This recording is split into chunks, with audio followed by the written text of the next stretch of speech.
திரைக்குத்து நேயர்களுக்கு வணக்கம். இப்போது நான் பரபரப்பான சினிமா துணுக்குகளை பைல்வான் ரங்கநாதன் தொகுத்து வழங்கி கொண்டிருக்கிறேன். இந்த ஆண்டு வரவிருக்கும் படங்களின் பட்டியல். தனுஷ் நடிக்கும் கேப்டன் மில்லர் அருண் மாதேஸ்வரன் எழுதி இயக்குகிறார்.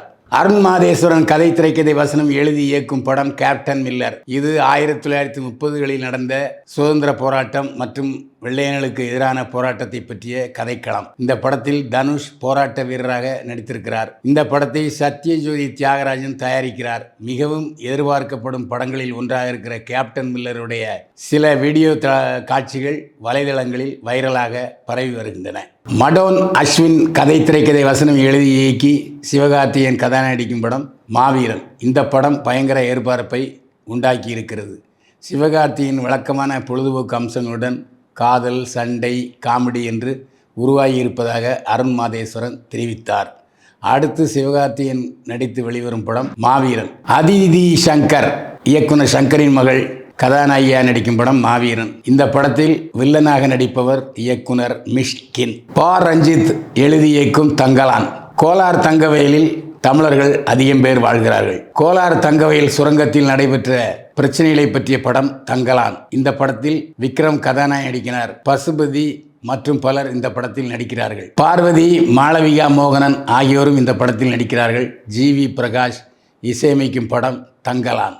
எஸ்.ஏ. சூர்யா, ராகவா லாரன்ஸ் இணைந்து நடிக்கும் டபுள்ஸ் ஜிகர்தண்டா படம் வெற்றிகரமாக ஓடியது. இந்த படத்தை எழுதி இயக்கியின் மூலம் நட்சத்திர இயக்குனரானார் கார்த்திக் சுப்பராஜ். இப்போது ஜிகர்தண்டா XX என்ற படத்தை எழுதி இயக்கி தயாரிக்கிறார் கார்த்திக் சுப்பராஜ். இந்த படத்தில் எஸ்.ஏ. சூர்யா, ராகவா லாரன்ஸ் இணைந்து நடிக்கிறார்கள். சந்தோஷ் நாராயணன் இசையமைக்கும் ஜிகர்தண்டா XX வருகிற ஆகஸ்ட் மாதம் வெளியாகிறது. இந்த ஆண்டின் மிகவும் எதிர்பார்ப்புக்குரிய படம் இந்தியன் 2.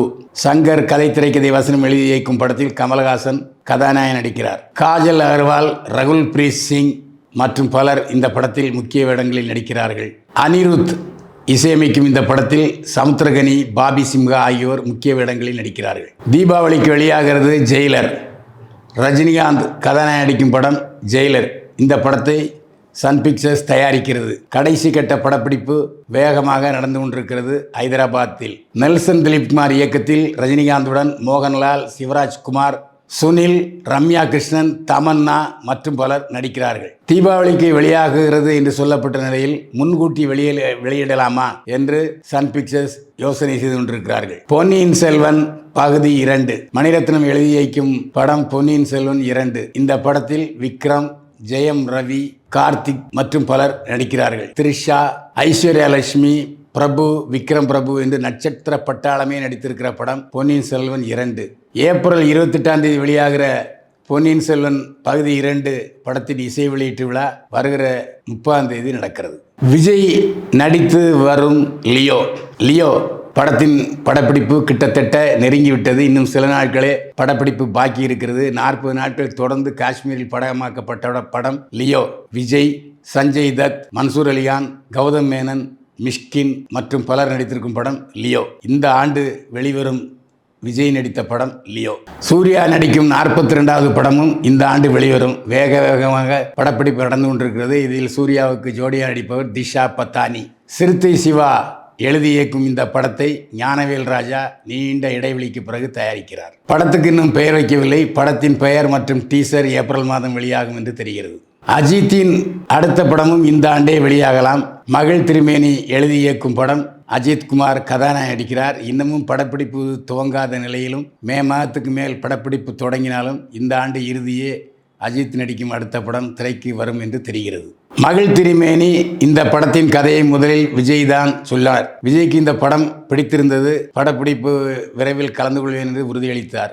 ஆனால் அதற்கு முன்னதாக அஜித்திடம் மகள் திருமேனி கதை சொன்னதால் இந்த படம் ஓகே செய்து விட்டார் அஜித். விஜய்க்கு சொல்லப்பட்ட கதையைத்தான் மகள் திருமேனி அஜித்துக்கு சொல்லி ஓகே வாங்கியிருக்கிறார் என்று பேசப்படுகிறது. அப்பா பாரதி ராஜாவை இயக்குகிறார் மனோஜ் பாரதி. இயக்குனர் பாரதி ராஜாவின் ஒரே மகன் மனோஜ் பாரதி. அவர் ஆரம்பத்தில் 2-3 படங்கள் நடித்தார். 2-3 படங்களும் சரியாக போகல. பாரதி ராஜாவே தன்னுடைய சொந்த படத்தில் மனோஜ் பாரதியை கதை நடித்தார். அதுவும் போகலை. அதனால் கொஞ்ச நாளாக சும்மா இருந்தார். அதுக்கப்புறம் பம்பாய் என்ற படத்தில் மணிரத்னத்திடம் உதவி இயக்குனராக போய் சேர்ந்தார் மனோஜ் பாரதி. 2 வருடங்களுக்கு முன்பே நான் படத்தை இயக்கப் போகிறேன் சொல்லி கொண்டிருந்தார். ஆனால் மீண்டும் பாரதி ராஜா தன்னுடைய சொந்த தயாரிப்பில் மகனை இயக்குனராக அறிமுகப்படுத்துவதா என்ன என்று யோசித்துக் கொண்டிருந்தாரோ என்னவோ தெரியவில்லை.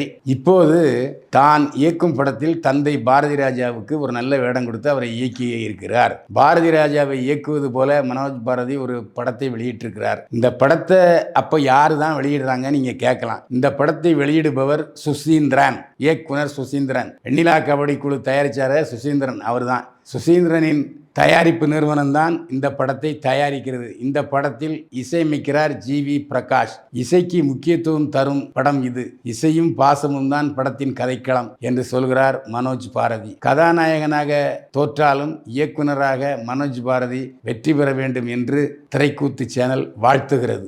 சந்தனக்காடு வீரப்பன் மகள் கதாநாயகியாக நடிக்கிறார். சந்தனக்காடு வீரப்பன் மகள் விஜயலட்சுமி. இவர் ஆரம்பத்திலிருந்தே சினிமாவில் நடிக்க வேண்டும் என்ற ஆசை கொண்டவர். அந்த ஆசையை பூர்த்தி செய்யும் விதத்தில் இப்போது KNR ராஜா என்பவர் கதாநாயகனாக நடித்து இயக்கி தயாரிக்கும் படம் மாவீரன் பிள்ளை. சந்தனக்காடு வீரப்பன் மகள் விஜயலட்சுமி வீரப்பன் கதாநாயகனாக நடிக்கும் படத்தின் பெயர் மாவீரன் பிள்ளை. ஏங்க எப்போ சந்தனக்காடு வீரப்பன் மாவீரன் என்னாரு? மாவீரன் என்றால் விடுதலை புலிகள் தலைவர் K. பிரபாகரனை தான் குறிக்கும். அவர்தான் மாவீரன். ஏற்கனவே மாவீரன் நம்ம ரஜினிகாந்த் நடித்த படம் வெற்றி படம் ஒன்று வெளிவந்திருக்கு. அதனால் மாவீரன் டைட்டில் வைக்காமல் மாவீரன் பிள்ளை என்று வைத்திருக்கிறார்கள். மாவீரன் பிள்ளை என்று சொன்னாலும் அது விடுதலை புலி பிரபாகரனை தான் குறிக்கும். விடுதலை புலி பிரபாகரன் டைட்டிலுக்கு ஏன் வீரப்பன் ஆசைப்படணும், வீரப்பன் மகள் ஆசைப்படணும்? அதுதான் ஒன்றும் புரியல.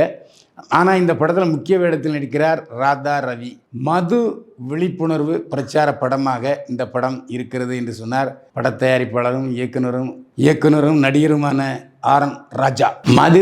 மது ஒழிப்பு பிரச்சார படமாக உருவாகிற மாவீரன் பிள்ளை படத்தின் இசை வெளியீட்டு விழாவில் வீரப்பன் மனைவியும் அவர் மகள் விஜயலட்சுமியும் கலந்து கொண்டார்கள். ஆனால் இந்த படத்தில் முக்கிய வேடத்தில் நடித்து கொண்டிருக்கிற ராதா ரவி படத்தின் ஆரம்ப விழாவில் விஜயலட்சுமியை விமர்சித்தார். நடிக்க வந்த பிறகு நடிகையாக வாழ கற்றுக்கொள்ள வேண்டும் என்று ஒரு அறிவுரை சொன்னார். இதை விஜயலட்சுமி தவறாக எடுத்துக்கொண்டாரோ என்னமோ தெரியவில்லை. பிரச்சனை பெரிதாகிவிட்டது. அது ஒன்றும் கண்டுக்கவே இல்லை. ஆனால் இந்த இசை வெளியீட்டு விழாவுக்கு ராதாரவி வர மறுத்து விட்டார். மாவீரன் என்று பெயர் வைத்ததாலோ என்னவோ இதுவரையிலும் பரபரப்பான சினிமா துணுக்குகளை மகிழ்ச்சியுடன் கேட்டு ரசித்திருப்பீர்கள் நம்புகிறேன்.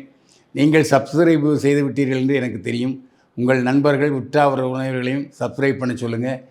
இலவசமாக எந்த காசும் இல்லாமல் நீங்கள் திரைக்கூத்து சேனலில் பலவிதமான சினிமா துணுக்குகளை பார்த்து கேட்டு ரசிக்கலாம். மீண்டும் சந்திப்போம். வாழ்க வளமுடன்.